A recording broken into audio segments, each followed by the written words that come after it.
For some insight into the Trump administration's foreign policy and unilateral actions around the world, let's bring in political economist Jostein Hauge. He's an assistant professor in development studies at University of Cambridge. Jostein, welcome to the program.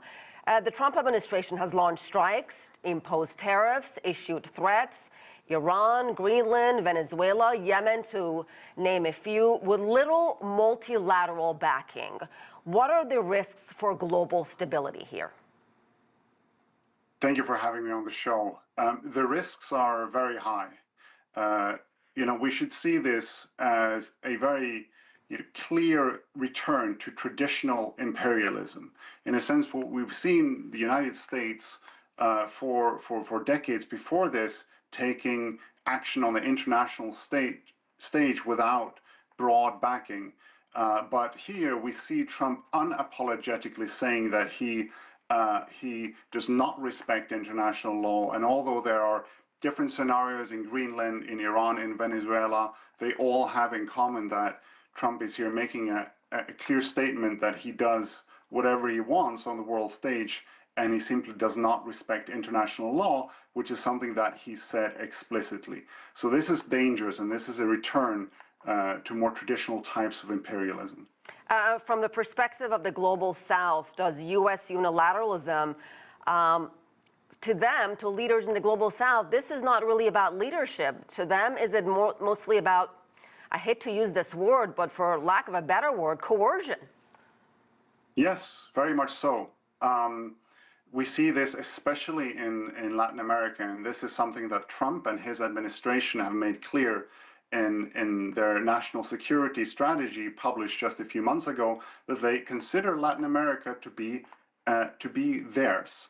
But there is a silver lining to this unilateralism and to the havoc that Trump is creating, and that silver lining is that more and more countries around the world are delinking both economically and politically with the U.S. So this might see new types of alliances being forged among countries in the global South, and we also have to look at what Europe will be doing, because they are also getting increasingly agitated with Trump's unilateral actions.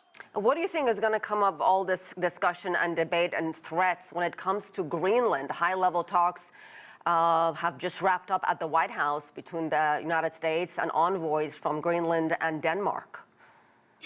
I don't think Trump would be as willing to take military action in Greenland as he would in South America, as he would in the Middle East. So I suspect we won't see as much violence there.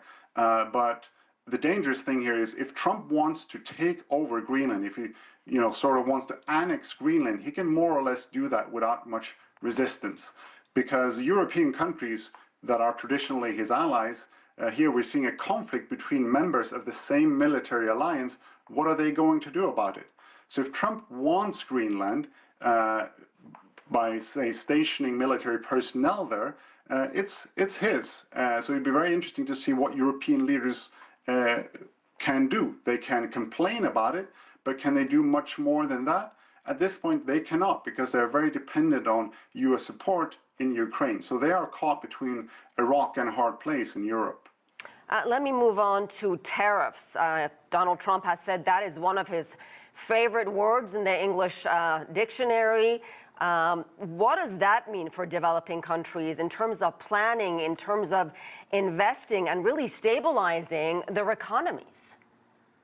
I think here we need to look at it on a case-to-case basis. Some small developing countries like Lesotho, like Madagascar, like Cambodia, who are very dependent on the U.S. market for their exports, when Trump hits them with tariffs, this really impacts their domestic economies.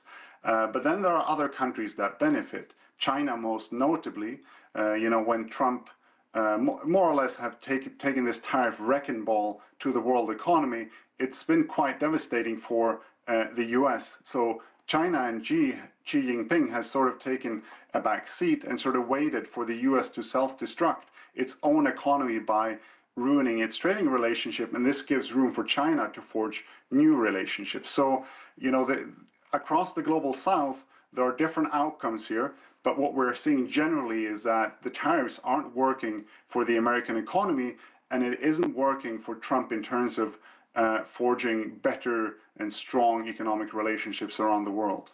All right, we're going to leave it there. Jostein Hauge, thank you so much. Thank you.